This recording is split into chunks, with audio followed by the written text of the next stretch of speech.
අද මං ඔයාලට පෙන්වන්න යන්නේ බාබතුයි හරක් මස්සුයි එකට උයාගන්නේ කොහොමද කියලා. මේ තියෙන්නේ බාබත් හනිකෝම් කියලා තියෙන්නේ. ඒවා ඔක්කොම හොඳට ක්ලීන් කරලා පිරිසිදු කරලා තමයි තියෙන්නේ. මේ තියෙන ඇන්ගල්ස් බීෆ්. ඉතින් මං දැන් මේම මස් ටික හොඳට සෝදලා තියෙන්නේ. ඒවා අවශ්‍ය ප්‍රමාණයට කෑලි කපා ගන්න තමයි හදන්නේ.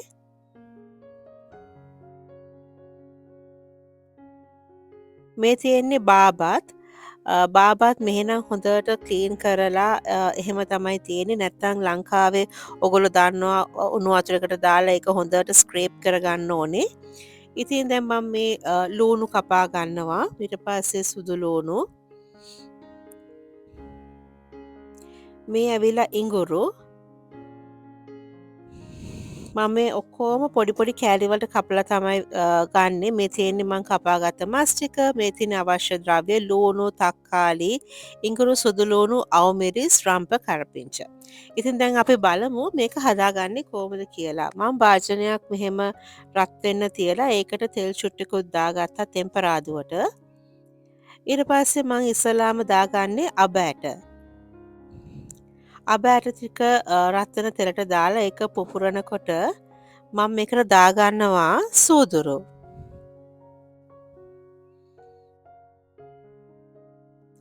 ඊට පස්සේ ටික වෙලාවක් ඒක කළු වෙන්න දෙන්න එපා. ඒක බැදීගෙන එනකොට අර කපාගත්ත කලමනා ටික මේකට එකතු කර ගන්නවා තක්කාලි හැර. ඒ කියන්නේ ලූණු, අවමිරිස්, රම්ප කරපිංච, ඉඟුරු, සුදු ලූණු ටික ඔක්කොම තෙලට දාලා ඒක හොඳට තෙම්පරාදු කරගන්න තමයි තියෙන්නේ.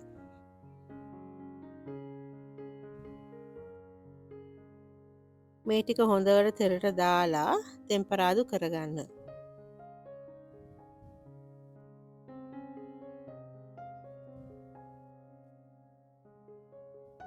ඊට පස්සේ මම මේකට එනසාල් ඇට දෙක තුනකුත් එකතු කරගන්නවා. ඊට පස්සේ තෙලටම තමයි මම පැදපු මිරිස් කුරු ටික එකතු කරගන්නේ. මං ටිකක් වැඩිපුර මිරිස් ටිකක් එකතු කරගන්නවා. මොකද සැර අවශ්‍ය හින්දා. ඊට පස්සේ අර කපාගත්ත හරක් මස් ටිකයි බාබත් ටිකයි මේකට එකතු කරගන්නවා. මෙහෙනම් ලංකාවේ වගේ නෙමෙයි බාබත් එක තැම්බෙන්න එච්චර වෙලා යන්නේ නැහැ. මේ තියෙන්නේ සියඹලා. ඊට පස්සේ ඒකට තක්කාලිත් එකතු කරගන්නවා. ඊට පස්සේ මං අවශ්‍ය ප්‍රමාණයට ලුණු එකතු කරගන්නවා. මේ තියෙන්නේ කළු කුඩු. ඒ ටික ඔක්කොම දාලා මේ ටික හොඳට කලවම් කරගන්න.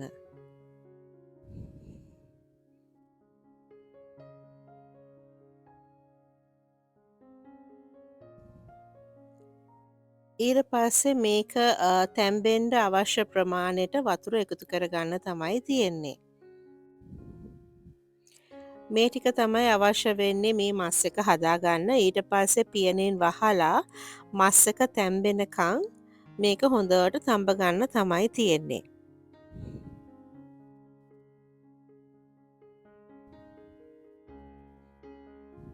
දැන් මස් එක තැම්බෙනවා. මම මේකට සේර එකතු කරගන්න අමතක වුණා. ඊට පස්සේ මතක් වෙච්ච වෙලාවේ මේ හොද්දට සේර කෑලි දෙක තුනකුත් එකතු කරගත්තා.